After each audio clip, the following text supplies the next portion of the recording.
Good day to all you podcasters worldwide, people in the social media, enthusiasts of just the general World Wide Web, and engineers and consultants around the world. I'm Lawrence here in Australia, and I'd like to delve into something I find pretty much amusing and quirky, and I'd like to delve into there's a reason why British politicians are adept at avoiding controversial questions. Typically they don't answer the question, or they move the debate or discussion to a different topic. It's quite common for British people to do this to avoid risking their being associated with a direct answer. Why is that? That's a question I have. I don't see it happening in Australian politics or even American politics. If a politician takes a particular stance, normally they will agree and abide by their principles in Australia and the US. But the British, they don't answer the question.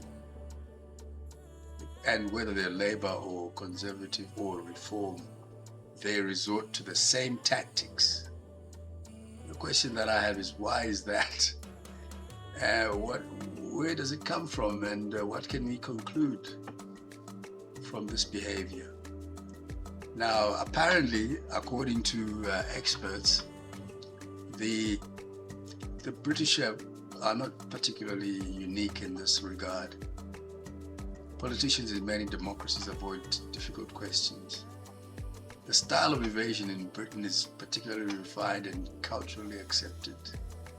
It's probably part of the norm practice. British culture prizes and understatements and indirectness. British society has long valued diplomacy, restraint, and ambiguity over blunt confrontation. Historically, being too direct could be interpreted as uncouth and unnecessarily aggressive.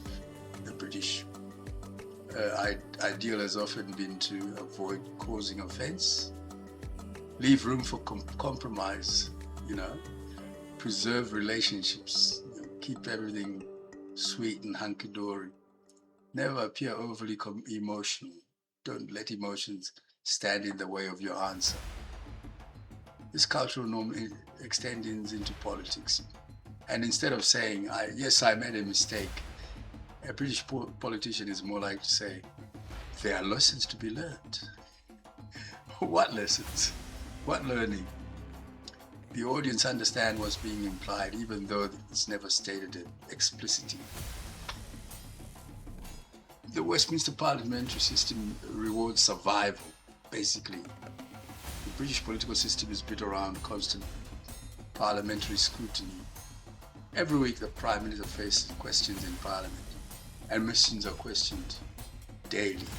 This creates a culture where every word becomes tomorrow's newspaper headline. Consequently, politicians learn to answer only what helps them, ignore damaging parts of a question, duck diving, pivot their preferred message, push forward their agenda, avoid making mistakes that opponents can later quote against them. And that is something they're well aware when U-turns are very likely. Media training in Britain is therefore exceptionally sophisticated.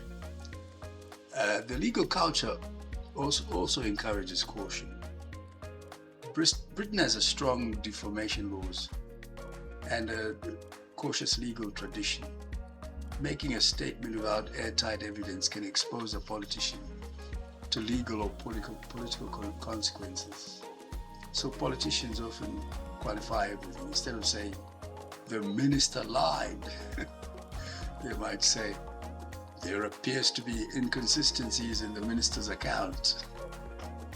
Verbiage, a lot of words meaning absolutely nothing. Obviously, there's a history centuries of precedent in the British politics. It's one of the oldest functioning democracies and parliamentary systems. Over hundreds of years, they've developed what might be called an art form, answering without answering, speaking for several minutes without revealing almost nothing. General waffle, in other words. Sounding authorities without committing themselves, just basically a stern look on the politician's face towards the journalist and not committing themselves to anything. This has almost become expected, it's the norm. Now, civil servants contribute to this style through curious drafting of official statements. Party discipline is extremely strong. MPs usually vote with their party. If a minister speaks too freely, they create problems for the government. Ministers rarely express personal opinions. They can't because of the party whip scenario. Instead, they repeat agreed lines to take. It sounds repetitive because it is. Now, Australia is different. It also has the Westminster tradition, but it has a more direct political culture. Australians generally value plain speaking and often suspicious of excessive formality. No formality in Australia, all right. Australian politicians certainly avoid questions, but many journalists repeatedly interrupt them. Minister, that wasn't my question. I've often seen this on Australian TV. Australian political interviews can become confrontational. And when we look at the US, the US politics rewards clear public positions. Candidates often campaign around strong individual identities. Either they're pro-gun, pro-choice, support tariffs, and American voters often expect conviction. British voters, by contrast, sometimes reward caution and competence over certainty. It's not universal, but it is a tendency. There's media differences, obviously. British interviewers are among the toughest in the world. Programs have a tradition of persistent questioning. Interviews frequently repeat the same question many times, believing that it hasn't been answered. Ironically, because the interviewers are so persistent, politicians become skilled at evasion. It becomes an arms race. Dog chasing its tail. Does this make British politics dishonest? Not necessarily. There's a difference between lying, refusing to answer, reframing the question. Most British politicians are reframing questions. Whether that's acceptable or not depends on one's views of democratic accountability. Critics say it reduces transparency. Supporters say it prevents politicians from making rash statements on complex issues. It looks like it has become worse, particularly with regard to the 24-hour news cycle, social media influences, instant online clips, whether video or audio. A single poorly phrased sentence can dominate the news cycle for days. Politicians just become risk averse. So on a broader conclusion, one can say that Britain tends to favor nuance, understatement, and strategic ambiguity. Say a lot without saying anything. Australia favors a more informal, plain-speaking style. And the US rewards clarity, conviction, and confidence, especially when positions are polarized.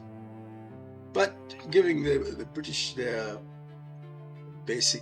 skill and adept at evading or avoiding the issue. That's quite a skill that's been earned over many years. And one hopes that it will continue to reign, and the waffle and the ambiguity will remain supreme.